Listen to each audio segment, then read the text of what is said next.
Bismillahirrahmanirrahim. Alhamdulillahirabbil alamin wassalatu wassalamu ala Rasulillah wa ba'd. Assalamualaikum warahmatullahi wabarakatuh. May tanong dito ang ating kapatid na si Omar. Sabi niya, Assalamualaikum Ustad. Yung diretso buhos ng tubig, kailangan pa po bang magwudu pagkatapos maligo? Actually, itong comment niya na to, ay nakita ko ito sa comment niya doon sa video ko na obligadong pagligo, na kung saan may pamamaraan na sunna na pagligo at may diretso na pong buhos ng tubig. So dito, ang tanong niya dito, kung naligo ng buhos na lang o lumundag na sa swimming pool o sa batis o naligo sa may balon o sa gripo o nagbuhos ng tubig sa labas, sa puso, ay kailangan pa ba niya magudo pagkatapos maligo o hindi na?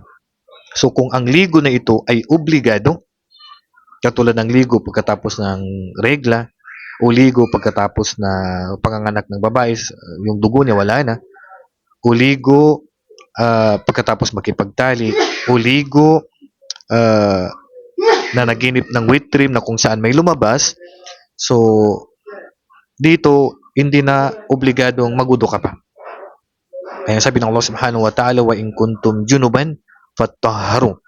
Kung kayo ay junub, kayo ay galing sa pagtatalik, sabi ng Allah subhanahu wa ta'ala, ay fattahharu, ay sapat na po.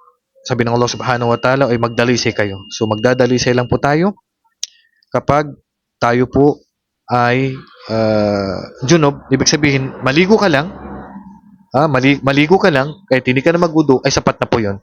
Saklaw na po ng ligo na yon ang wudu. Maliban na lang kung pagkatapos mong maligo ay nakautot ka o nakaihi ka o nakadumi ka. So pagkatapos mong maligo ay nangyari sa iyo yun, siyempre magwudu ka. Pero kung hindi naman po nasira yung ligo mo, hindi ka naman nakautot, hindi ka nakaihi pagkatapos maligo, hindi ka nakadumi, so pwede na pong kahit hindi na po kayo magwudu. Pagkatapos maligo ay pwede na pong kahit hindi na kayo magwudu pagkatapos maligo. Okay? So, nagbuhos ka ng tubig dahil ang ligo mo ay obligado. Then, pagkatapos maligo, ay wala naman nangyari na nasira yung ligo mo, hindi nasira yung wudu mo. Kahit hindi na po kayo mag-wudu. Sapat na po yan. At kung mag-wudu ka pagkatapos maligo, walang problema. Basta sa kondisyon ng ligo na ito ay obligado. Kung ang ligo mo ay obligado, kahit hindi ka na mag-wudu pagkatapos, okay na po yan. Sala ka na diretso. Pero kung ang ligo mo ay sunna, katulad ng ligo ng Friday o ligo na mubah, yung ligo mo araw-araw pagdadalisay ka lang, so dito hindi sapat yung ligo. Kasi sunna, hindi na sasaklawin yung wudu. Kaya pagkatapos mong maligo na ang ligo mo ay hindi obligado o sunna lamang o kaya ay mubah, pinaghihintulutan lang, so pagkatapos mong maligo ay obligado pong magwudu kasi wala ka pang wudu.